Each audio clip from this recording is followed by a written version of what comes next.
Yeah, it just does seem like, again, story-wise, because Bungie are just excelling at it, it does, as we know, Destiny 3 was axed and they salvaged what they had been working on it, and they are now feeding it slowly into Destiny 2 with these 3 and now 4 expansions, the Beyond Light and Witch Queen, Lightfall, and the one after that.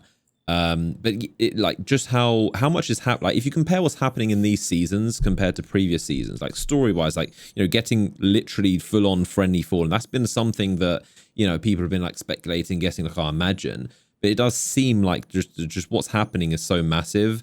I mean, I wonder what, obviously we've got, I guess, an extra 2 seasons before Witch Queen, so I would imagine, I wonder what the story is going to lead up to. Obviously, there's a lot of speculation about like Curia and Savathun and maybe the Dreaming City, but yeah, I was going to say, I feel like that's got to be the point to hit on, because the Dreaming City has been absent from most seasonal stories, with the exception of Season of the Hunt, where it's just barely touched on. Yeah, with 2 of those, with 2 of the hunts against the Wrathborn.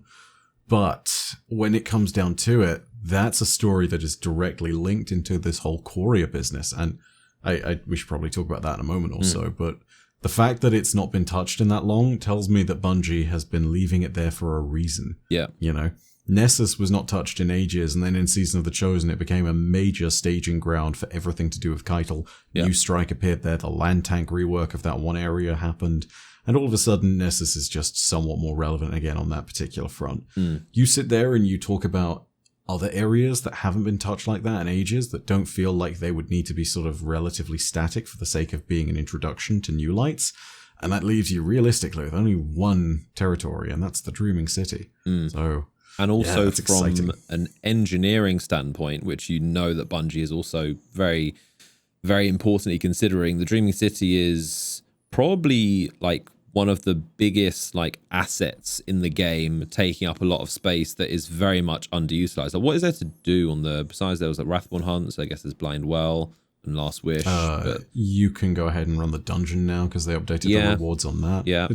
It's very underutilized. So Bungie is always going to be like, just the way the game is, they have to be utilizing stuff if it's taking up space. So they're going to be looking at that like we have to pretty much either do something with the space or put it in the vault and take it out. Like anywhere, as we've seen, that isn't being used directly is going to get axed because it's wasting space that they could do other stuff with. So you would definitely be sure that they're going to do something with the Dreaming City soon just to utilize it, because it is very much, for most people, this kind of empty space. Probably a very cool space for a lot of people, especially if you didn't play Forsaken.